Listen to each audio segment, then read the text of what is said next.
सुनो, क्या तुम्हें पता है कि ब्रेकअप के बाद वो अचानक सोशल मीडिया का सहारा क्यों लेता है, जो सीधे तुम्हें टारगेट करता है? क्या ये सिर्फ इत्तेफाक है या फिर कोई सोची समझी चाल? चलो आज इस राज को खोलते हैं जो आप और हम जैसे लोगों को अक्सर परेशान करता है। हेलो दोस्तों, स्वागत है दिमागी राज हिंदी में, जहां हम मन की गहराइयों को समझते हैं। आज का टॉपिक है ब्रेकअप के बाद सोशल मीडिया से इशारे क्यों करता है। क्या आप भी ब्रेकअप से गुजर चुके हैं और सोशल मीडिया पर आपके एक्स की स्टोरी पोस्ट आपको तकलीफ देती है? तो ये वीडियो आपके लिए है। आज हम स्टेप बाय स्टेप समझेंगे इसके पीछे की साइकोलॉजी और देंगे वो एडवांस टिप्स जो आपको अंदर से मजबूत बनाएंगी। तो चलिए शुरू करते हैं। पहला कारण, पछतावा। कई बार जब ब्रेकअप होता है तो आपके एक्स को अपनी गलती का एहसास होता है। मनोविज्ञान कहता है यह अफसोस का एक फेज होता है जहां दिमाग में पुरानी यादें फिर से ताज़ा हो जाती हैं और वो सोशल मीडिया पर सैड सॉन्ग्स, पुरानी तस्वीरें या दर्द भरी शायरी डालता है जो सीधा आपकी तरफ इशारा करती है। असल में ये उसकी चाल होती है अपनी भावनाओं को आपके तक पहुंचाने की, बिना सीधे संपर्क किए। लेकिन याद रखना, ये इशारा हमेशा सच नहीं होता। साइकोलॉजी कहती है अफसोस ज़्यादा दिन तक नहीं टिकता, ये सिर्फ टेम्पररी होता है। ऐसे पोस्ट देखकर इमोशनल मत होना। खुद से सवाल करो, क्या ये सच है या सिर्फ दिखावा? और अगर ये सिर्फ एक चाल है तो तुरंत ब्लॉक करो ताकि तुम्हारी मेंटल पीस डिस्टर्ब ना हो, क्योंकि सबसे पहले तुम्हारी हीलिंग ज़रूरी है। दूसरा कारण, बिहेवियर। ब्रेकअप के बाद जब आपके एक्स को लगता है कि उसकी सारी खुशियाँ चली गई हैं जो सिर्फ आपसे जुड़ी थीं, तो साइकोलॉजिकल लेवल पर यह नार्सिसिस्टिक ट्रेट्स से जुड़ जाता है। यानी उसे वैलिडेशन की ज़रूरत होती है। वो सोशल मीडिया पर ऐसे स्टेटस डालता है जैसे अकेलेपन का, उदासी का, ताकि आपको जलाए। ये एक साइकोलॉजिकल खेल है जिससे वो ये जानना चाहता है कि क्या आप अब भी उससे प्यार करते हैं, क्या आप अब भी उसकी केयर करते हैं। लेकिन सच ये है, आपको इस गेम का हिस्सा नहीं बनना। नज़रअंदाज करो, उसके पीछे भागने की बजाय अपनी ज़िंदगी और अपने करियर पर ध्यान दो। नए हॉबीज़ अपनाओ, दोस्तों के साथ वक्त बिताओ, सोशल मीडिया पर अपनी प्राइवेसी मजबूत रखो और सिर्फ अच्छा कंटेंट डालो। ऐसा दिखाओ कि आपको कोई फर्क ही नहीं पड़ता और खुद को अंदर से और भी मजबूत बनाओ। तीसरा कारण, मैनिपुलेशन या कंट्रोल की कोशिश। कुछ लोग ब्रेकअप के बाद इंस्टाग्राम, फेसबुक और व्हाट्सएप को एक टूल की तरह इस्तेमाल करते हैं ताकि वो आप पर नज़र रख सकें और आपको अपने हिसाब से कंट्रोल कर सकें। साइकोलॉजी में इसे इमोशनल मैनिपुलेशन कहा जाता है, जहां वो ऐसे पोस्ट डालते हैं ताकि आप कंफ्यूज हो जाएं और उनके इशारों पर चलने लगें। जैसे वो दिखाएगा कि प्यार कभी खत्म नहीं होता, दूसरों के साथ तस्वीरें डालेगा। ये बहुत गहरी साइकोलॉजिकल चाल होती है क्योंकि वो नहीं चाहते कि आप उनकी यादों से बाहर निकलें। ऐसी चाल को सही से नोटिस करना ज़रूरी है। इस पैटर्न को समझो। अगर खुद से न समझ पाए तो किसी भरोसेमंद दोस्त से बात करो। और सबसे अहम बात, कभी भी उसके पोस्ट या स्टेटस पर लाइक या कमेंट मत करो। जहां तक हो, अपनी सोशल मीडिया एक्टिविटी सीमित रखो। यही आपको मैनिपुलेशन के चक्र से बाहर निकालेगा। चौथा कारण, आदत का असर।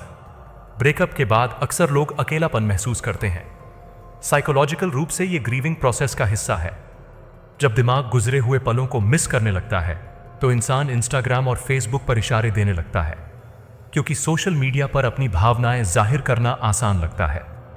पुरानी यादों को फिर से छेड़ना मतलब उस बीते हुए कल को याद दिलाना जो कभी जिंदगी का सबसे अच्छा पल हुआ करता था। लेकिन यहां आपको खुद को रिमाइंड करना होगा कि ब्रेकअप एक नई शुरुआत है। रोजाना मेडिटेशन करो, एक्सरसाइज करो और अपने अकेलेपन को संभालो। इंस्टाग्राम और फेसबुक से दूरी रखो, ज्यादा चेक मत करो, असली जिंदगी में बिजी रहो। यही ना सिर्फ आपको प्रोटेक्ट करेगा बल्कि आपकी सच्ची खुशी की ओर भी ले जाएगा। पांचवां कारण, रिकॉन्सिलिएशन की कोशिश। कभी कभी आपका एक्स पार्टनर सोशल मीडिया पर इस तरह के पोस्ट डालता है ताकि वो जान सके क्या वो आपकी जिंदगी में वापस आ सकता है, क्या आप उसे दोबारा अपनाओगे, क्या आप अब भी उससे प्यार करते हो। साइकोलॉजी में इसे एम्बिवेलेंस कहते हैं। ऐसे पोस्ट देखकर आप इमोशनल हो सकते हैं और कई बार रिश्ते दोबारा शुरू भी हो जाते हैं। लेकिन असल में ये एक साइकोलॉजिकल टेस्ट होता है जो डर और उम्मीद दोनों से मिलकर बना है। इसलिए ऐसे इशारों से बचो। कभी भी तुरंत रिएक्ट मत करो। अगर वो सच में वापस आने की सोच रहा है तो अनफॉलो करो। अपने लक्ष्य पर फोकस करो, और अगर इशारे बार बार परेशान करने लगे तो ब्लॉक कर दो। अपनी भावनाओं को कंट्रोल में रखो और अपनी ग्रोथ पर ध्यान दो। यही तुम्हें उस इमोशनल ट्रैप से बचाएगा। छठा कारण, जेलसी या कंपटीशन का खेल। अक्सर ऐसा होता है कि ब्रेकअप के बाद जब आप मूव ऑन करने लगते हो तो सामने वाला आपको जलाना चाहता है, क्योंकि वो नहीं चाहता कि आप खुश रहें और आपकी जिंदगी में नई खुशियां आएं। इसलिए वो सोशल मीडिया पर इशारे देता है, लेकिन यहां पर वो पुरानी यादें या तस्वीरें नहीं डालता, बल्कि अपनी नई जिंदगी को दिखाता है, जैसे ये जताना कि तुम्हारे बिना वो बहुत खुश है। असल में ये एक विचार प्रेरक पैटर्न है जो रिश्तों की टॉक्सिसिटी को दिखाता है। जेलसी को नजरअंदाज करना ही असली जवाब है। अपनी अचीवमेंट्स को सेलिब्रेट करो, अपनी ग्रोथ पर ध्यान दो। सोशल मीडिया पर सिर्फ पॉजिटिव और अच्छा कंटेंट देखो, इमोशनल और नेगेटिव कंटेंट से बचो। याद रखो, जैसा देखोगे वैसा ही महसूस करोगे, और अगर नेगेटिव इन्फ्लुएंसर्स से दूर रहोगे तो खुद को इमोशनली सेफ रख पाओगे। सातवां कारण, अनरिजॉल्व्ड फीलिंग्स का बोझ। कई बार ब्रेकअप के बाद भी इंसान अपने पार्टनर को भूल नहीं पाता, क्योंकि ब्रेकअप का मतलब ये नहीं कि सारे इमोशंस अचानक खत्म हो जाएं। यही वजह है कि लोग अपने अधूरे जज्बात सोशल मीडिया पर शेयर करते हैं। दिमाग बार बार पुरानी यादों को ताज़ा करता है। मनोविज्ञान मानता है कि ये भी ब्रेकअप के प्रोसेस का हिस्सा है। यहाँ वो आपको ये जताना चाहता है कि मैं अब भी तुम्हारी केयर करता हूँ, लेकिन सच्चाई ये है कि यही चीज़ आपके दिमाग को और बांध सकती है। इसलिए क्लोजर के लिए खुद से बात करो, अपनी भावनाओं को लिखो, लेकिन उसे कभी भेजो मत। ज़रूरत हो तो थेरेपी लो या किसी सपोर्ट ग्रुप से जुड़ो। और सबसे ज़रूरी, इंस्टाग्राम, फेसबुक या कोई भी सोशल मीडिया जहां ये सब आपको परेशान करता है, वहां से दूरी बनाओ। यही दूरी तुम्हें असली फ्रीडम देगी। दोस्तों, सोशल मीडिया पर ऐसे इशारे कई वजह से आते हैं, लेकिन याद रखो, ये उनकी समस्या है, तुम्हारी नहीं।